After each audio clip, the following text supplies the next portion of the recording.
Thank you so much for stopping by. Happy Sunday to you all. My people, I hope you guys are seeing what is happening. Like, Asorok is in a panic mood. Asorok is boiling.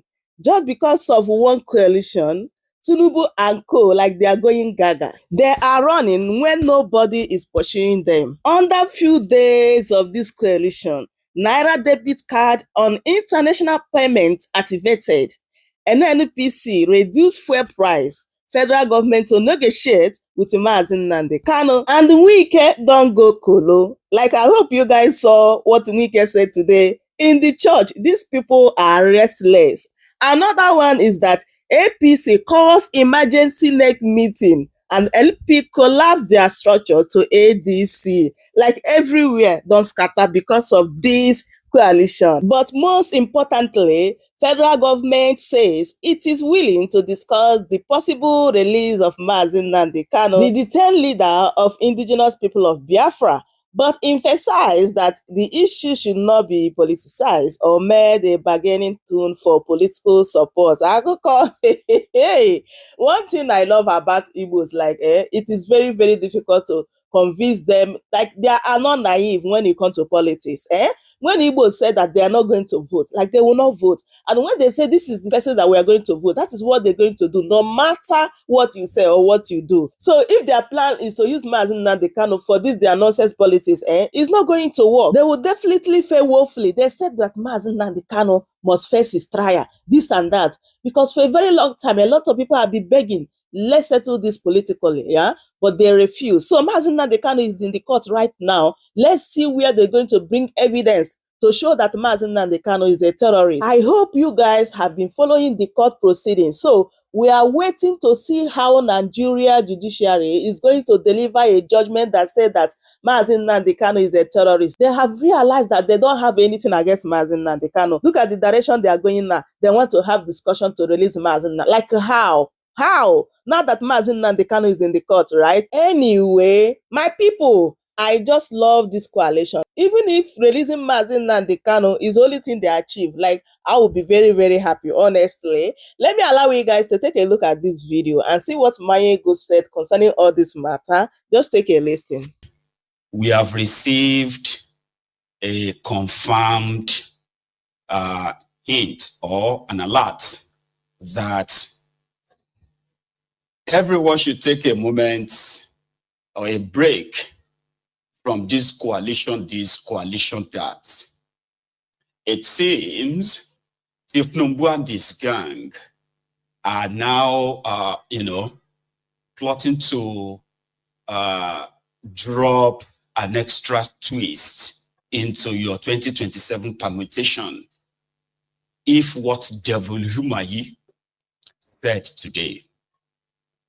In his usual braggadocio manner, Devil Humayi was talking to a group of Igbos in the southeast of Nigeria, as currently, anyway, there is a constitutional review hearing going on across the 6 geopolitical zones of Nigeria. Devil Humayi said that Tinubu loves the Igbos so much that he has been the only president in Nigeria history who has shown his love for the Igbos. That in fact, that Tinubu's regime is now willing to negotiate with Mazi Nnamdi Kanu. Well, the supposed symbol of Biafra struggle in this time or present time. The man that they kidnapped, locked up and disobeyed so many court orders in their own court. The man they have spent billions to label a terrorist, and is the man who is peacefully demanding for a referendum for the people of the eastern part of Nigeria. So the conspiracy runs so deep that when Tinubu came in, he inherited this field. It is called Cold War, after the end of Nigeria genocidal war of 1967 to 1970, popularly known as the Biafran War. There are those who participated in that genocide who were never punished. Rather, they were rewarded. They became ministers. They became presidents. They became governors. They became wealthy after that. But to some of them, it is an unfinished business. And one of them is this Bokwari, the guy that has a personal disdain that no one can really explain. It feels like the job was not finished at the time. And that is why he referred to them during the emergence of Mazi Nnamdi Kanu to push the same struggle that this time is not war. Let the people decide if they still want to be part of Nigeria or not. Igbo elite conspired with Bokwari, a man that has a personal disdain, despite the fact that they tried so much to push the narrative that same Bokwari loved the Igbo so much. He loved the Igbo so much that he had the Igbo cook that nobody knows. He had the Igbo driver when he was in the military that nobody knows. And at the end of the day, he loved the Igbo so much that he chose Ume Ezeokwe, late Ume Ezeokwe, that's his name, I think, as his running mate, vice presidential candidate. If he hates the Igbo, would he choose an Igbo man? They pushed and pushed until they gave the Were power. Until they gave the murderer power. And immediately, the Cold War, or the nostalgia of Cold War, came back to his head. A man that was supposed to be the president of a country, he became the most divisive individual ever. In fact, he is the one who has taught all of us to remember who we are or where we are from. And also that the lie of one Nigeria that has been told for so long, it was time for them to bury it. No thanks to Bokwari. Today, Nigeria is more divided than ever. In fact, Nigeria is more divided now than Nigeria was after the genocidal war. Today, courtesy of Bokwari, he boldly and proudly said it on national television that the Igbos are just dots in a cycle, something that can be just cleaned away, wiped off. And this is a man from the tribe of less than 3% of the general population of Nigeria. Referring to the people who hold more than, 60 million of the entire population that makes up Nigeria, somebody from a tribe of 3 million is referring to those of 60 million as what? As dots in a cycle. Both of them, that was the president of Nigeria. Then Mazi Nnamdi Kanu automatically had a target on his back. He became the target of the state. They released the entire instrument of Nigeria after one man who was using a camera, microphone, as well as, his, his computer, laptop, camera phone, and a microphone. Nigeria spends so much money that, for those of you who don't know this, Nigeria spends so much money under Bokwari that they lobbied the US Congress to help them push their agenda of labeling the IPOB a terrorist organization. It flopped. They lobbied the United Kingdom politicians, the UK government. It flopped. All of these are verifiable facts out there.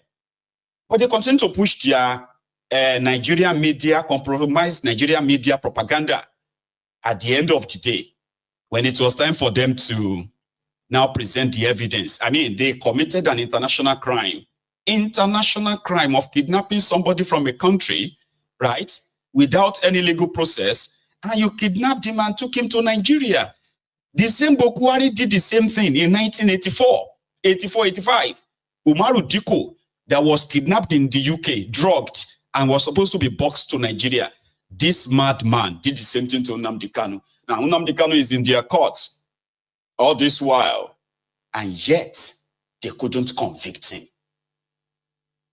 So, when Tinubu came in I openly said it on my platform that Tinubu has no business in Boko Haram's war. But a lot of people said, with the kind of person that Tinubu is, there is no way he's not involved. There is no evidence of that, though. So to me, I was like, it shouldn't inherit somebody else's problem. If the Fulanis have problems with the Igbos, at this point, somebody should be the president of Nigeria, without pushing the narrative that the Igbos, right, who have never held any executive power in Nigeria, right, in the 60, how many years? In the 65 years, nearly 65 years of Nigeria's existence. Those who have held power, the North, in the South, for these decades, they are now calling on those, right, that they waged a genocidal war against, enough that they survived.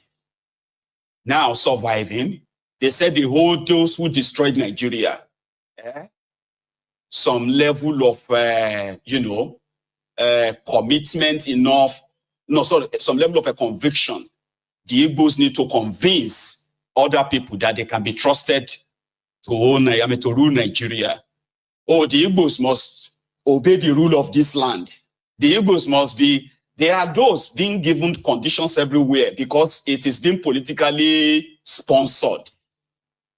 Enough that you would think a country like Nigeria, multi-ethnic, multi-tribal, multi-religious kind of society, a president of such country would have been so educated enough that if you go through the path of bigotry, tribalism, and using the instrument of the state to target anyone because of their tribe or where they come from, you don't have a country.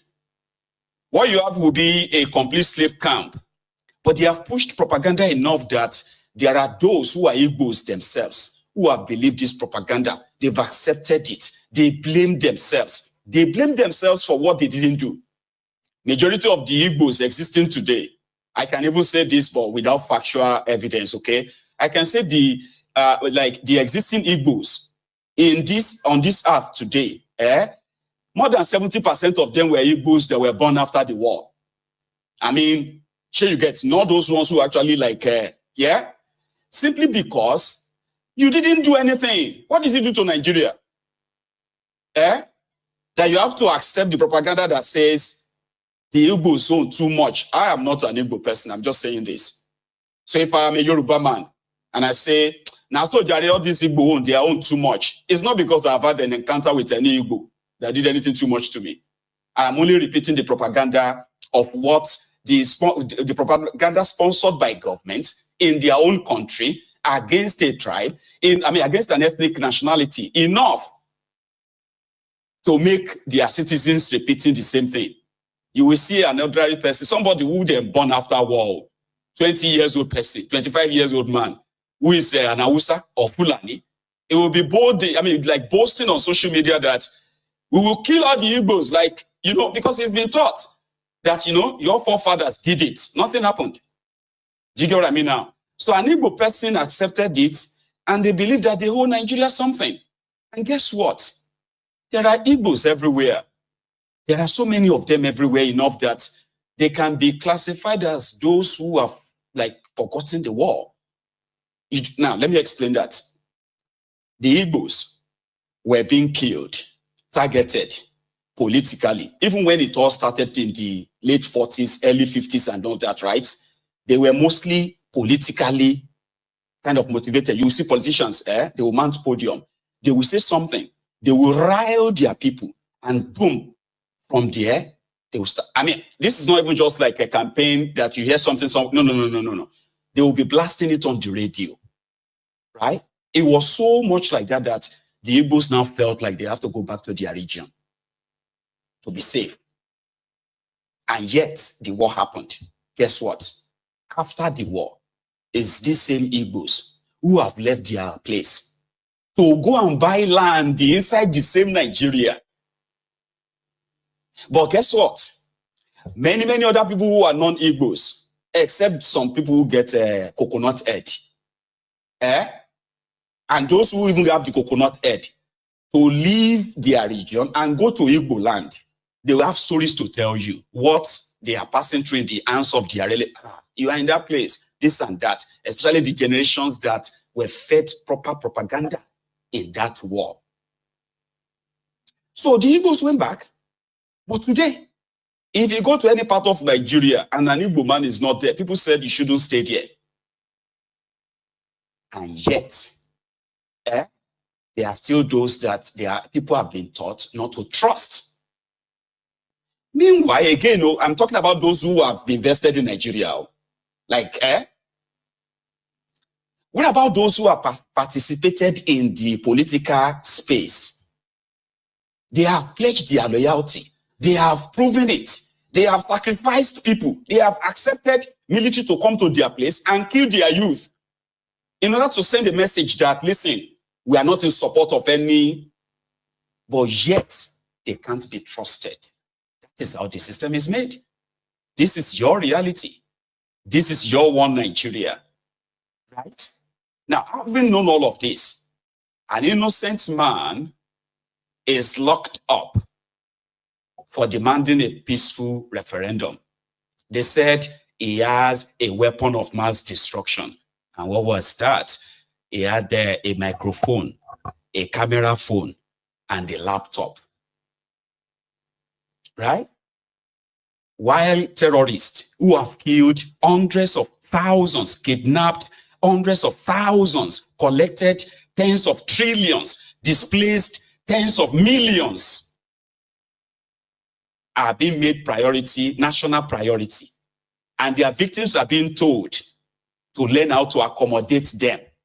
And don't let hate block their views. Don't let hate block your vision. Love your neighbor as yourself. Inside that same Nigeria, and you are all seeing it too. Everyone is saying it. Everyone get opinion.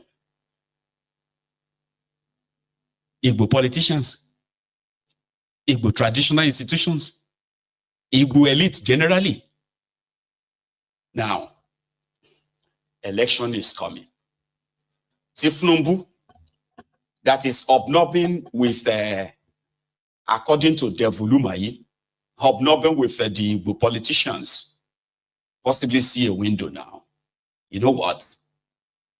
Ashiwaju, the Igbos will support you in 2027 if you can release Nnamdi Kanu. If Nnamdi Kanu is that really valuable, how did people like Devulumayi sleep at night? What do they tell themselves whenever they go to bed at night and remembering that they have hands in locking an innocent man somewhere, except if it is politically useful? We will negotiate with him. How do they go to bed at night?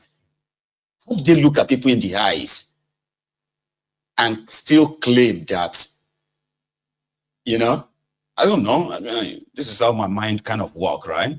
My mind works in a way that, listen, it can conjure so many things by putting the pieces of this information together and the pieces of the thought. And sometimes I wish a lot of people think that way. Maybe a lot of us will probably be like radicalized straight. Injustice created dissent. Nigeria is a place where injustice is nationalized. Not having electricity is an injustice. Not having security is a great injustice. Having to manage poverty rather than actually put policies that will eradicate it is an injustice. Mortgaging the future of an unborn generation with debts that you don't even have any plan of repaying, that's an injustice against unborn generation. People would disagree. People would be upset. People would probably want something better because you have a system of injustice. And then you also have a system or a society which God. You have people who are so unconcerned as long as it is not happening to them. You have that same society, a society that cannot be united in their, intentional human-imposed sufferings. You watch everyone. I mean, everybody's trying to survive. That society will breed dissent.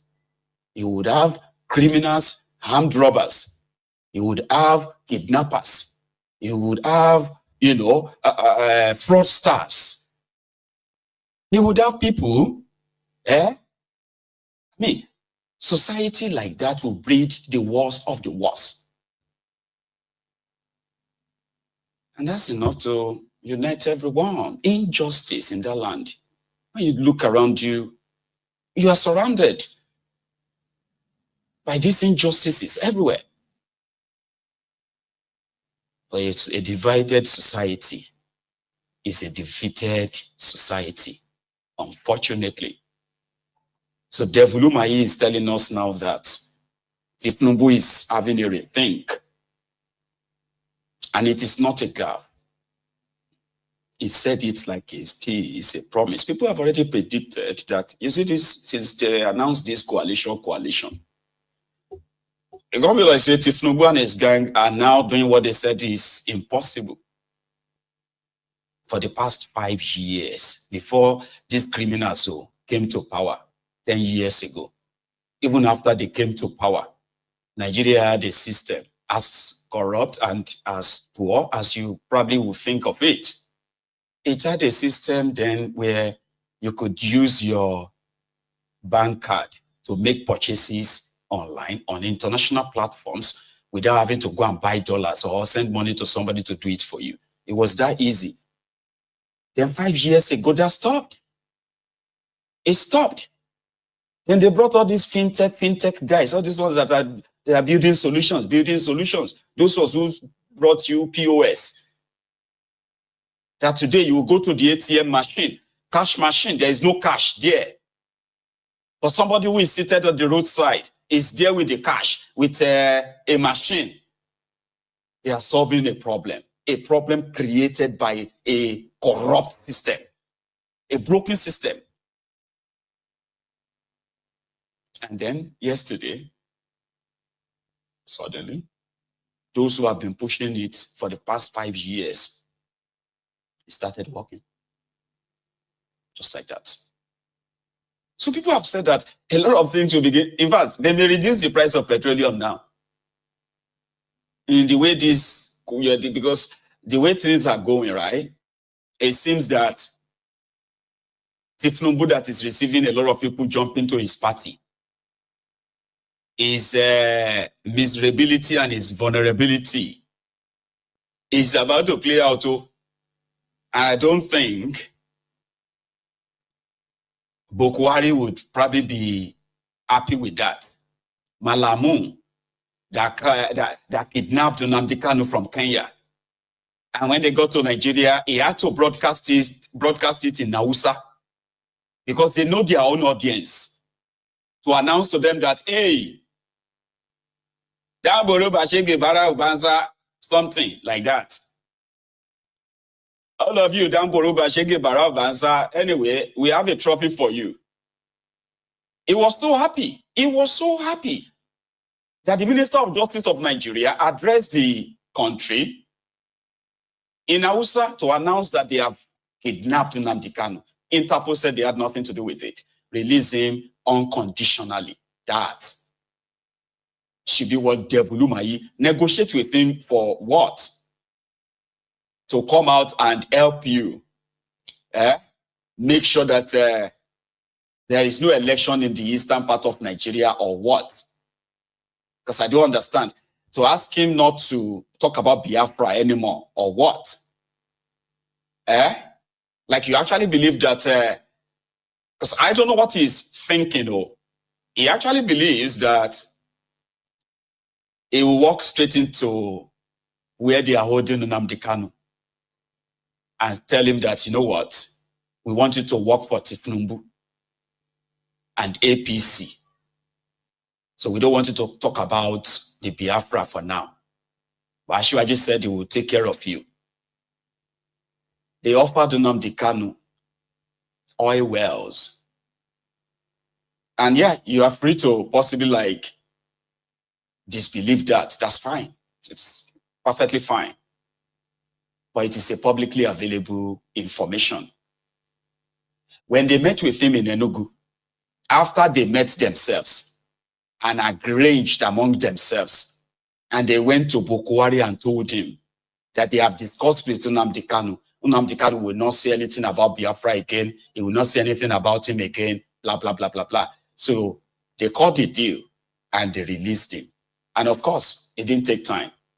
People who have been watching Nnamdi Kanu on the screen, who have become his, ardent followers, now they had the chance of seeing him physically. It was like an homecoming for a king. You all know it. It was so intimidating. Police, they were sent to go and stop one of his, one of his convoy. The police themselves joined the rally. They were taking selfies with him. It was, then they felt like, oh, well, it's like we have made a mistake. We asked him that, what does he want? He's asking us to open up the seaport in eastern Nigeria, provide 24 hours electricity that is wholly Biafrans so that they can protect their land against the Fulani terrorists. He's asking us to ensure that the improved infrastructures like schools, hospitals are up to date enough that more and more Biafrans are sent to school. Again, I'm paraphrasing now. Mazi Nnamdi Kanu's demand to these guys was about 11. And there is none of them that was like about himself, not a single one. Every IPOB member that has been kidnapped and locked up somewhere must be released unconditionally. And yes, when all of that is done, of course, yeah, we can talk more about, and he knew what he was saying, he knew what he was doing, he knew they wouldn't do anything. I don't think it lasted a month after that. They sent the military to his house to go and kill him. For what?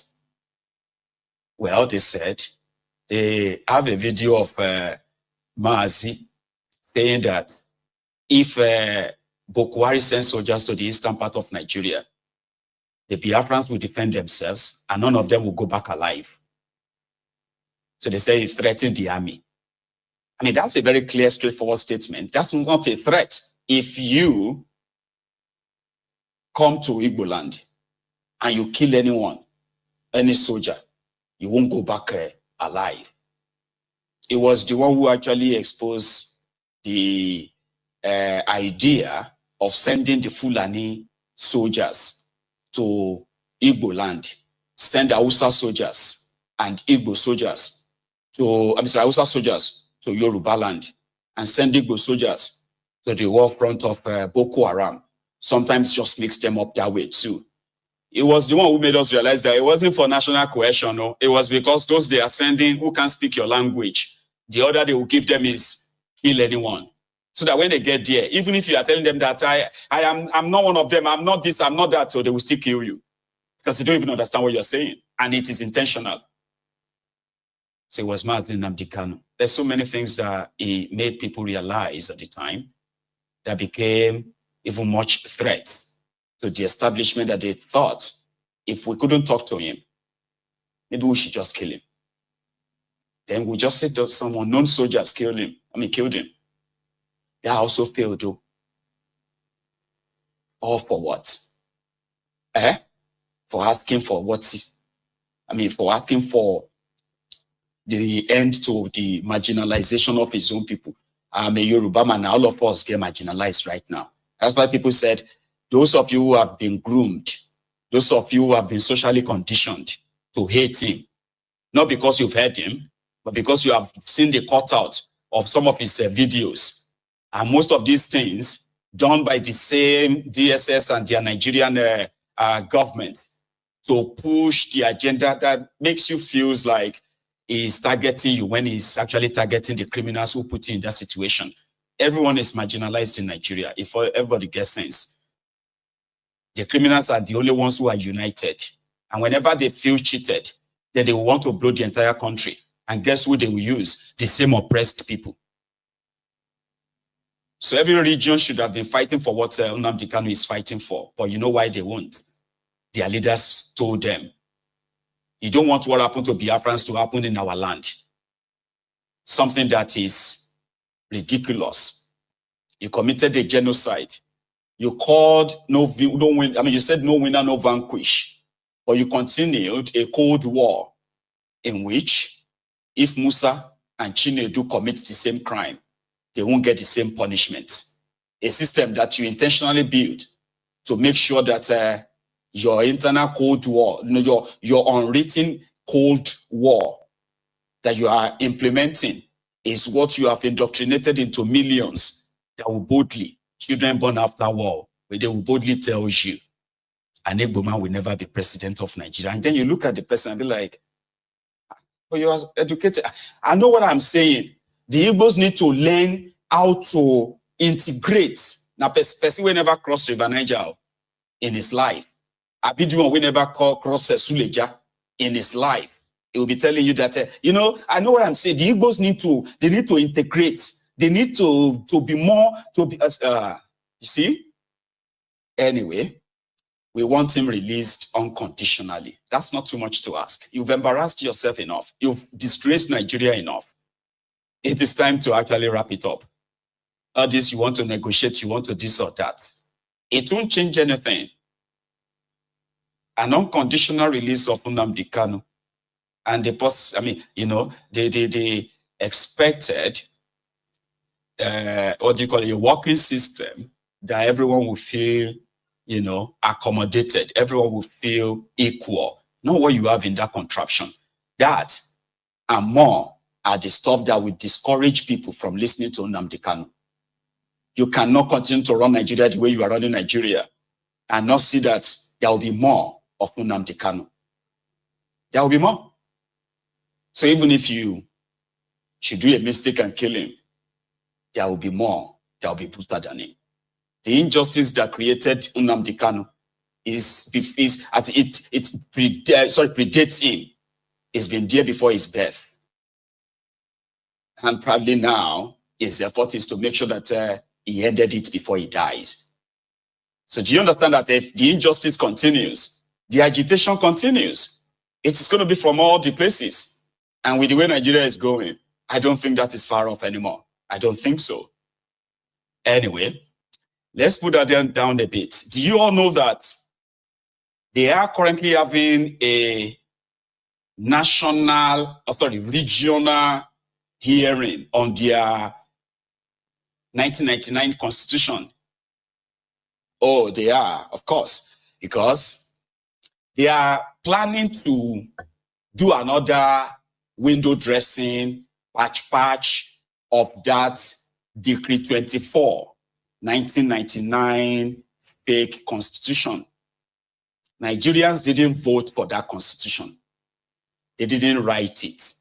There's nothing called we the people inside that place. The constitution does not represent any part of Nigeria except the Nigeria that existed in the heads of the criminals that drafted it. And since 1999, that they claim that you have been practicing democracy, democratic government of Nigeria has not been able to actually draft a new people's constitution that represents the Nigeria of now. Enough that all this agitation, all this, again though, will probably have subsided a bit. Rather, they have been amending it for the past 26 years. Amending 1999 constitution. The more they amended the constitution, the more divided Nigeria is, the more or the poorer Nigerians have become. In the last 26 years, many parts of Nigeria has now been ceded to terrorists, courtesy of the ruiners of Nigeria from all places. Courtesy of this APC, Ebekebetu especially. So now they are doing another one. They have 36 states in Nigeria, 36 governors, 36 deputy governors, 36 state house of assembly. Then they have National Assembly, of course, with 360 House of Representative members, plus 109 or so Senate, the upper chamber. They have one president, they have one vice president. They have 774 local government areas, which also, as expected, have 774 local government chairmen and women. The kind of you know, the kind of big government that they have built has made Nigeria government as the highest employer of labor. And guess who paid them? The taxpayers. So right now, to solve that problem, according to those who are now amending the 1999 Constitution, right? To solve the problem, then they will need to create more states so that more people will be represented. They need to create more state house of assembly. Oh, hang on, let's even give number. They are planning to create 31 new states if it passes. 31 from the present 36, taking the entire Nigeria state to 67 and the Federal Capital Territory.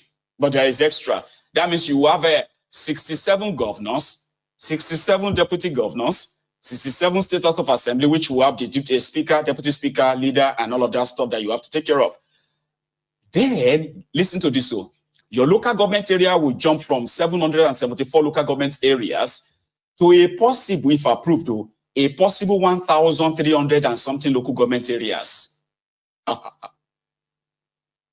Poverty capital of the world. See? The people that won't discuss referendum, the people that won't discuss regional system of government, the people that won't discuss a true, real people's constitution, they are interested in discussing adding extra states in order to stop people from being angry. Let's create more problems. Sure you get? That should solve all of our problems. The typical Nigeria criminal politicians or politicians ways. And in the process, they've started the hearing from all the 6 geopolitical zones of the country, from the northeast to the northwest to the north central, southwest, southeast, as well as the south, the Niger Delta, Niger Delta rather. So I've picked up few from their venues of the events.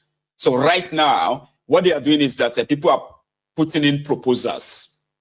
So part of the constitutional amendment or constitutional proposals that has been given as template for all of them includes creation of state police and, making it law. Giving power to the traditional rulers. This time around, giving them constitutional power to be able to constitute their own mini government in their own domain, which also will allow them to form this time around, like constitutionally, form their own security outfit and have the power to, protect their own community and all of that. Everything to be funded by the taxpayers and loan, possibly. Welcome to Shammer's News TV. Go off and to sleep.